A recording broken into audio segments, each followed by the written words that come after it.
Hi, today I'm going to be taking a look at a SRAM AXS Rocker Controller. We'll just have a quick look around how it comes. So it's just in this brown box with some SRAM logos and some AXS logos.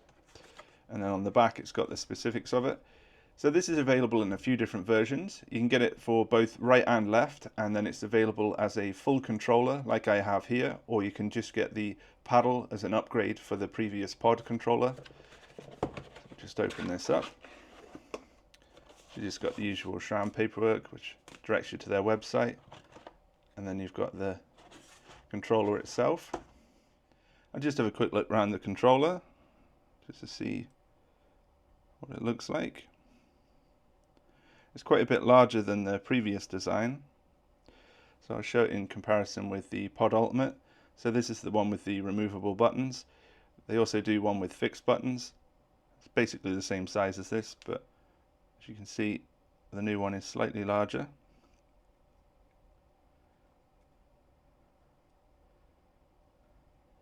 So the feel of the buttons feels like it takes slightly less force to actuate them as opposed to this one, which I found can be a little bit fatiguing over time. Plus it's got this additional piece here which is textured for your index finger. Still got the status LED on the side, and then they've modified the battery cover. It still uses a CR2032, but this one you used your finger and thumb to open, and then this one's got a placement for a coin. And then it's got the AXS syncing button, and then obviously the mounting clamp, which just uses a T25. As I say, this is available as a complete kit, or you can just get this paddle upgrade for it. So what I'll do is I'll take this apart and show you how the paddle would fit. So all you need is a T25. Just loosen that off, and then you just need to line up the triangular piece and then just push up. And what you do is you just hold on this piece and pull up, and then pull up, and you should see the two buttons. And that would be exactly the same for the previous design. So if you did just buy the paddle upgrade, which would be this piece, all you'd need to do is take off your original, and then there's some, let's see if we can get that to focus, some lugs here. You just need to line the lugs up, and then you just push it on to the side and press down. And then once you put it back into the clamp, you just line up the triangular piece, just rotate it up, and it's done. 5-minute job. And it's nice that they've given you the option, so if you do want to upgrade, these are fairly cheap as opposed to buying a complete new controller. Just a quick check on the weight. So here's the previous pod design, and here's the rocker. Here's the pod controller on my bike. For me personally, the ergonomics of this just don't work. They never have since I got it. I've always found it to be uncomfortable, and I could never get it in a position I wanted it.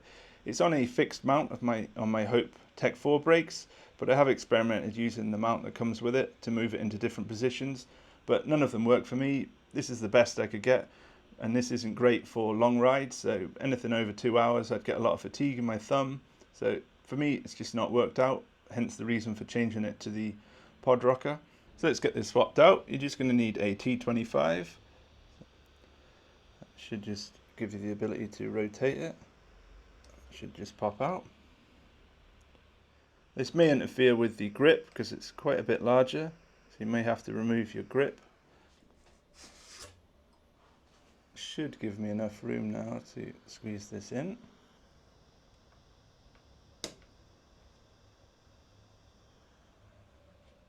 I've just been out for a quick ride on this, about an hour or so, just to get used to the initial feel of it, and obviously you set the angle for my preference. I find I can never set it correctly until I've been out for a ride, but for me this is a big improvement over the previous design. I like the fact that the paddle has two very distinctive shapes, as well as the inclusion of this index finger nub. The way I have it set up is I've got the lower paddle which shifts down into the harder gears, and then the upper paddle, or the index finger, which shifts up into the easier gears. That can obviously be switched in the app, it's personal preference, but I like the fact that now I have the ability to use my thumb and finger as opposed to just having to use my thumb. So the way obviously you can shift down with your thumb and then up with your index finger, or you can use your thumb if you want. But I just think this is going to help long term in terms of fatigue.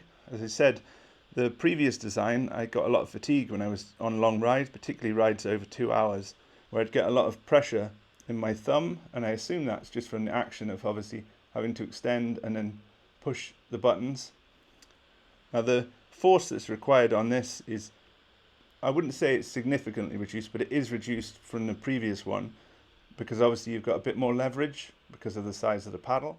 I just wanted to say that obviously because this controller is slightly bigger, it does intrude slightly onto the grip, so depending on where you position your hand, you may get some interference with your finger and how you've mounted it. So here's the previous design. So see if we can put that next to it. As you can see, it's quite a bit smaller, so it interferes less with the grip. It depends where you position your hand. I tend to position my hand at the end of the grip, so it doesn't cause any problem for me, but I thought I'd mention it. And one final thing on it, I would say it's still not as good as a traditional shifter, but it is a big improvement over the previous design. Now obviously I'll have to take it on some long rides just to confirm that it is just as comfortable long term, but the initial impressions are that it feels much better than the previous design. So that was a look at the SRAM AXS Pod Rocker Controller. If you've got any comments or questions, please feel free to leave them in the box below. If you got this far into the video, I do appreciate it, and thanks for watching.